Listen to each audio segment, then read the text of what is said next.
All right, Brandon. I have some suggestions for how you assemble these boxes. I've done already the four 2 module boxes. I'm working on the 6 module box right now. And one of the things that would be very, very helpful for anybody, especially if you're doing this the first time, is to label these brackets the way I did here. So for this, you could say this is A1 or A right, and then O is for the outside, facing the outside. Your arrow to the front and arrow to for top. That way you can orient these things much more easily than studying the pictures and trying to figure out what little, screw or screw hole is where. Same thing with this. So I call these this is B1.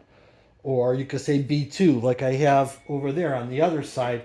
So you can mirror it and you could say B1, A1, B1, A1 goes to B1, and then C1 goes to B1, down here, and then so on and so forth. And you could, and then you go with your D. So this would be, I haven't labeled it yet, but this would be your D1. And you could say, okay, D1 goes on top of these. And once again, you could just put a little arrow outside for outside.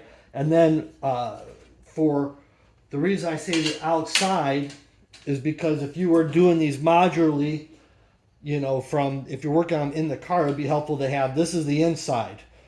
So when you're trying to put these in vertically, instead of on a bench, you'll have a little bit more input as to which way these things need to be oriented, because that was the biggest challenge in building this was the orientation of these panels. I guess if you've been building them for the last couple of years and you look at them, you already know it's easy. But if you look at it for the first time, it really isn't that easy. And all it would take is just some stickers, just some labeling, very very simple. And then on your website, you can say A1 goes to B1 this way, and you can have the orientations. Something very simple and would be much easier for people building these the first time to figure out. I got a couple other suggestions, so let me get to that point first.